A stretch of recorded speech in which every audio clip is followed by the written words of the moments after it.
সহ বৈষম্য দূর করার দাবিতে লং মার্চ টু ঢাকা কর্মসূচি পালন করছে প্রকৌশল শিক্ষার্থীরা।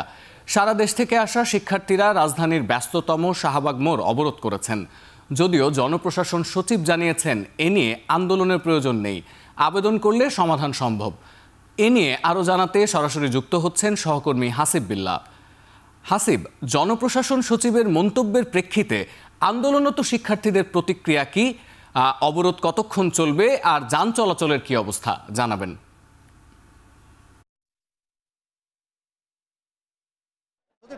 এই শাহবাগ চত্বরে বেলা 11:30 থেকে যে প্রকৌশল বিশ্ববিদ্যালয়ের শিক্ষার্থীরা যখন অবস্থান করেন তারপর থেকে এই সড়কগুলো অবরোধ হয়ে যায় এবং চারপাশে সড়কের যে যান চলাচল সেটি বন্ধ হয়ে যায়।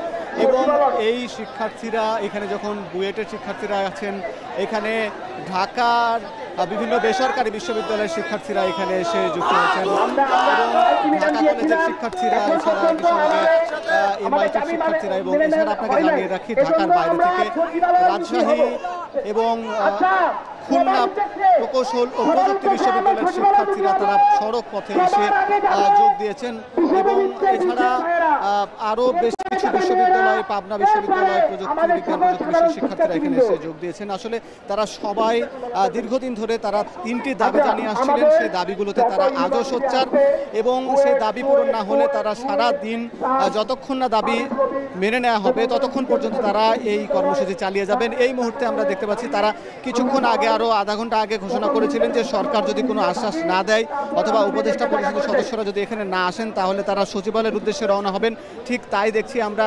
তারা এখানে কিছুক্ষণ আগে বসে অবস্থান করছিলেন, কিন্তু এখনই তারা ঘোষণা দিলেন যেহেতু 1টা বেজে গেছে, সরকারের পক্ষ থেকে কোনো আশ্বাস দেয়া হয়নি এবং জনপ্রশাসন সচিব যে বক্তব্য দিয়েছেন সেটার সঙ্গেও তারা একমত নয়।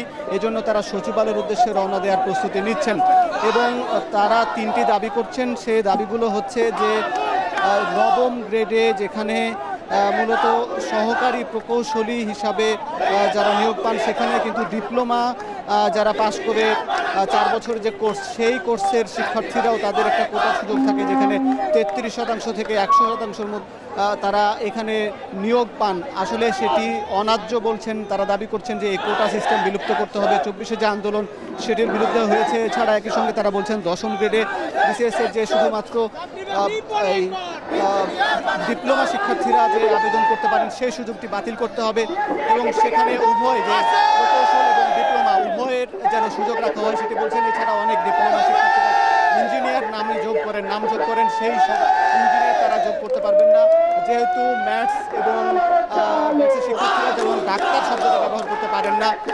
হাইকোর্ট এখানে যেহেতু নির্দেশনা দিয়েছে, ঠিক একই সঙ্গে ডিপ্লোমারাও তারা নামের সঙ্গে ইঞ্জিনিয়ার ব্যবহার করতে পারবে না। এই যে দাবিগুলো জানিয়ে আসছেন, এই দাবিগুলো তারা সোচ্চার। এখন পর্যন্ত আমরা দেখছি শাহবাগ থেকে তারা সচিবালয়ের উদ্দেশ্যে রওনা হবেন। এই ছিল সতীর্থ আমার কাছে সবশেষ পরিস্থিতি শাহবাগ থেকে। শাহবাগ থেকে সরাসরি যুক্ত হয়েছিলেন সহকর্মী হাসিব বিল্লাহ।